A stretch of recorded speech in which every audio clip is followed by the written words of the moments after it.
Hello friends, power system one of the important आपका subject है जिसका की फॉर्मूला रिवीजन आज की वीडियो में करें, जहां की 10 मिनट में सारे के सारे फॉर्मूले को रिवाइज करेंगे फॉर आरआरबी जेईई और पीडीसीएलडीटी में जो इंपॉर्टेंट आपको लगने वाले हैं।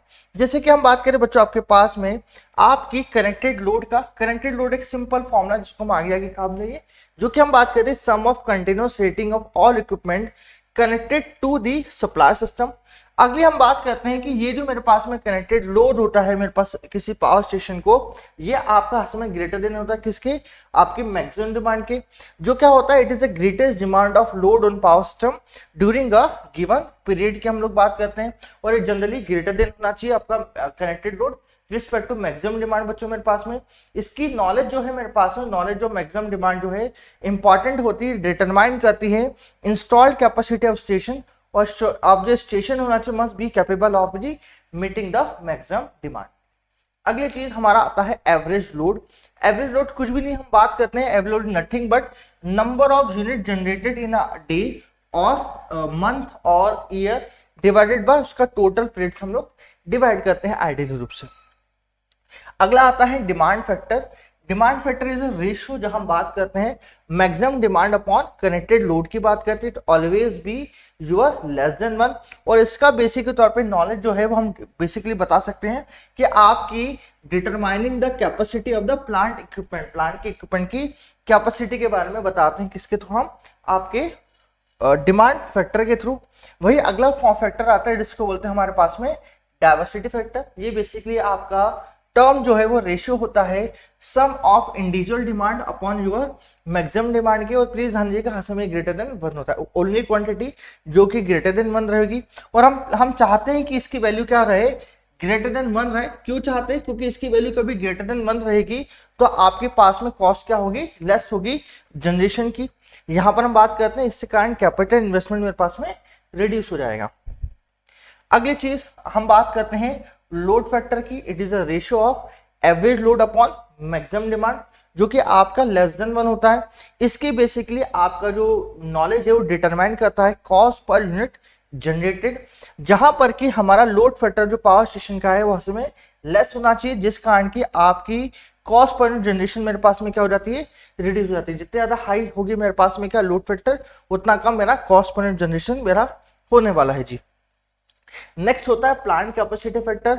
ये रेशियो होता है actual energy produce upon maximum energy जो प्रोड्यूस कर सकते हैं बच्चों मेरे पास में। अगला होता है कि हम बात करते हैं रिजर्व कैपेसिटी की। जो टोटल प्लांट कैपेसिटी उसमें से आप लोगों ने मैक्सिमम डिमांड को निकाला तो रिजर्व कैपेसिटी होती है। कभी रिजर्व कैपेसिटी 0 है, इसका मतलब कि प्लांट कैपेसिटी और मैक्सिमम डिमांड आपस में क्या है, बराबर है जी मेरे पास में।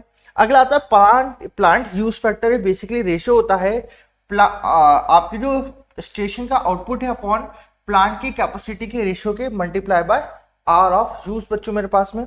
इसका एक वन ऑफ द न्यूमेरिकल छोटा सा, इसको आप यहाँ पर देख लीजिएगा, चेकआउट कर लीजिएगा यहाँ पर आप लोग। अगली चीज ट्रांसमिशन लाइन पैरामीटर की बात करते हैं। वेरियस पैरामीटर हम ट्रांसमिशन लाइन में पढ़ते हैं, जैसे कि हम बात करते हैं आर एल सी और जी की बात करें हमारे पास में, तो आपके जो चारों जो पैरामीटर है series resistance inductance capacitance inductance की बात करें, जहां पर कि प्योरली जब डीसी रेजिस्टेंस की बात करते हैं तो हम बोलते हैं रो एल बाय ए, जहां पर कि इसकी जो रेजिस्टेंस की टर्म आती है, जो हमारे डीसी रेजिस्टेंस होता है वो डिपेंड करता है आपके एलिमेंट के ऊपर। तो किस तरह का एलिमेंट है तो उस तरह की उसकी रेजिस्टिविटी होगी। मगर हम जब एसी में काम करते हैं तो एसी का जो रेजिस्टेंस कंडक्टर का होता है वो हायर देन मेरे डीसी का होता है, due to the to effect. पहला होता है स्किन इफेक्ट, जो कि बेसिकली हम बात करते हैं कि आपके पास आउटर लेयर में करंट चलना चालू होता है due to the inductive effect बच्चों मेरे पास में। इसको हम स्किन इफेक्ट कहते हैं मेरे पास, जो सिर्फ एसी में पाया जाता है। एसी का जो रेजिस्टेंस होता है वो डीसी के 1.6 टाइम होता है, 50 हर्ट्ज के ऊपर 2 गुना हो जाता है 60 हर्ट्ज के ऊपर बच्चों मेरे पास में। वही होता है प्रॉक्सिमिटी इफेक्ट, जहां पर की करंट डेंसिटी मेरे पास में अनइक्वल हो जाती है या फिर डिस्ट्रीब्यूटेड हो जाती है ड्यू टू आपकी अट्रैक्शन और रिपल्शन, ड्यू टू द दो चार्ज जो मेरे पास कैरी कर रहे हैं आपके अलग अलग कंडक्टर्स के अंदर बच्चों मेरे पास में। ये दोनों इफेक्ट मेरी एसी रेजिस्टेंस के इफेक्ट को बनाते हैं बच्चों मेरे पास में। अगला हमारे हम रेजिस्टेंस को देख लिया। अब इंडक्टेंस की बात करें तो इंडक्टेंस के दो फॉर्मूले होते हैं इंटरनल एक्सटर्नल के, ओमेगा 8 पाई और बात करते हैं म्यू अपॉन 8 पाई, और एक्सटर्नल की बात करते हैं म्यू अपॉन 2 पाई ln d2 माइनस d1 का। इन दोनों को इकट्ठा करें तो टोटल आपके इंडक्टेंस की वैल्यू की बात करें 2 into 10⁻7 ln d by r dash मतलब gmd अपॉन gmr, क्योंकि आपके gmd gmr का रिलेशन इंपॉर्टेंट होता है, जहां r डैश के लिए 0.7788 इंटू r का फॉर्म होता है जी। नेक्स्ट हमारी ये जो चीज होती है इसमें आता है बंडल कंडक्टर्स। अब ये क्यों जरूरी, क्योंकि बंडल कंडक्टर्स के थ्रू आपके पास में ओवरऑल लॉसेस को हम रिड्यूस कर सकते हैं। तो बंडल कंडक्टर का इस्तेमाल एडवांटेज करता है कोरोना लॉस को रिड्यूस करने में, reduce the series reactance of line, increase the line capacitance, large loading capacity जो हो उसको बढ़ाने के लिए या इंक्रीज करने के लिए सर्च इम्पीडेंस लोडिंग का इस्तेमाल हम करते हैं जी आपके पास में। वही आपके पास में जो हमने इस पहले कोरोना पढ़ा, कोरोना क्या होता है बच्चों मेरे पास में, ये एक तरह का वॉयलेट ग्लो हिजिंग नॉइस होता है जो कि प्रोडक्शन ऑफ ओजोन गैस की तरह होता है। पावर लॉस और रेडियो इंफ्रारेड इसके नाम दिखते हैं। वेरियस आपके पैरामीटर्स पे आपके पास में डिपेंडेंसी करते हैं, जैसे conductor size, atmosphere, space between conductor या फिर लाइन वोल्टेज। इन दोनों फॉर्मूले से बताते हैं, एक पीक फॉर्मूला, एक मेरा पीटरसन फॉर्मूला से हम रिप्रेजेंटेशन करते हैं। ये दोनों फॉर्मूले मेरे पास प्रेजेंट होते हैं, जहां पर कि हम इसके वोल्टेज और मेरे फ्रीक्वेंसी पर डिपेंडेंसी हमें बताते हैं और इसके कुछ पैरामीटर जो हमें रिलेशनशिप में काम देते हैं जी। चलिए नेक्स्ट होता है कैपेसिटेंस। तो टोटल कैपेसिटेंस कभी सिंगल लाइन की हम बात करें, सिंगल फेज 2 वायर लाइन की बात करें, pi e not upon ln d by r की बात करते हैं। वही आपके दो लाइन के बीच में एक आपका न्यूट्रल पॉइंट है, तो CBN की बात करें 2 pi e not ln d by r का फॉर्मेशन मेरे पास बनता है बच्चों। वही हम लॉन्ग ट्रांसमिशन लाइन के अंदर या short transmission, medium transmission line की बात करें, जहां पर कि इसके आपके ABCD पैरामीटर को सिर्फ ढंग से समझाने की कोशिश करूं आप लोगों से, तो आपकी शॉर्ट ट्रांसमिशन लाइन में ABCD पैरामीटर हमने ये होते हैं मेरे पास में 1Z01। वही हम बात करें ट्रांसमिशन लाइन के T और पाई नेटवर्क के अंदर, तो आपके ये मेरी ABCD पैरामीटर मिलते हैं बच्चों मेरे पास में आपके, जो कि आपस में एंड ऑफ डे सिमिलरिटी मेरे पास में होती है। वही आपकी लॉन्ग ट्रांसमिशन लाइन के अंदर आपकी कॉस ऑफ एच के फॉर्म में मेरे पास में आपके फॉर्मूले मिलते हैं जी आपके पास में। ठीक है, दोनों फॉर्मूले आप लोग ढंग से देख सकते हैं। वही रेसिप्रोकल की कंडीशन और सिमेट्रिकल कंडीशन आपकी मिलती है, बस सिमेट्रिकल कंडीशन कहाँ नहीं मिलती है, एंड कंडीशन के टाइम पे नहीं मिलती मेरे पास में आपकी।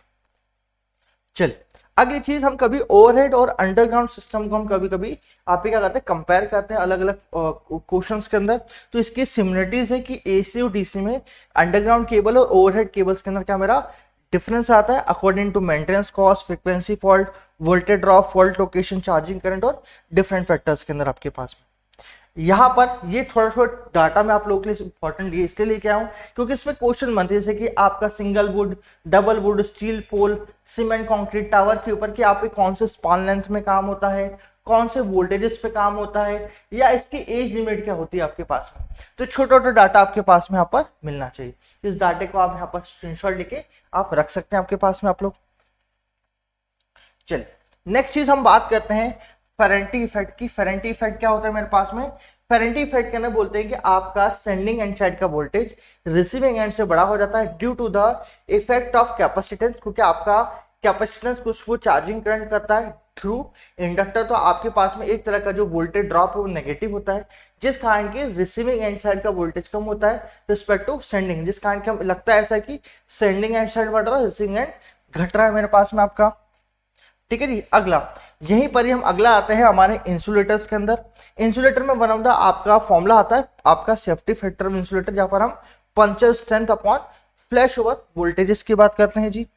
जहां पर कि स्ट्रिंग इफिशिएंसी मेरा फॉर्मूला होता है, बोलता है कि आपका voltage across the string, total voltage कितना स्ट्रिंग में multiply by n into voltage across the disc nearer to the conductors की बात करते हैं जी आपके।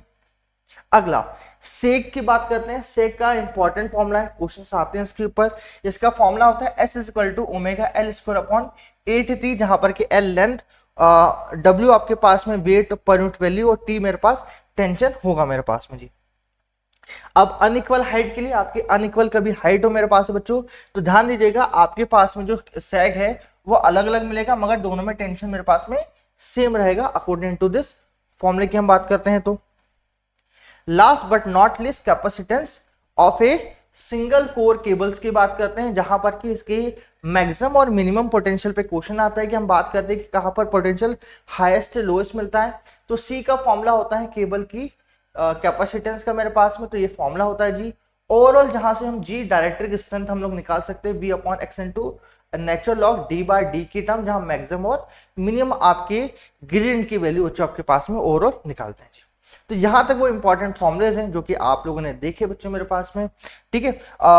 इसके रिलेटेड अभी वीडियो के अंदर सारे इंपॉर्टेंट फॉर्मुले मैंने इंक्लूड कर रहे हैं, इन सभी को आपके बिफोर एग्जाम देखने आप लोग देख रहे हैं तो बहुत आप लोगों को यहाँ पर फायदा मिलेगा। इसके अलावा बच्चों हम बात करें आप लोगों से, कभी आप लोग आरआरबी जेई या पीजी से रिलेटेड कभी आप वन शॉट वीडियोस को देखना चाहते हैं तो आपके अपने निंबस के प्लेटफॉर्म पे जा सकते हैं, जहां भी आप देख रहे हैं इसे, जहां सारे सब्जेक्ट का आपका रैपिड रिवीजन चल रहा है बच्चों मेरे पास में। वो सारे आगे आने वाले जितनी भी एग्जाम्स है मेरे पास, जैसे आर्मी की एग्जाम मेरे पास आएगी, एसएससी जेई की एग्जाम आएगी, इन सारी एग्जाम की प्रिपरेशन आपके सारे कोर्सेज को हम यहाँ पर बाय आउट कर सकते हैं मेरे पास में। दैट्स इट बच्चों, कभी वीडियो पसंद आया तो वीडियो को लाइक करेंगे, शेयर करेंगे और सब्सक्राइब करना भूलेंगे। नमस्ते।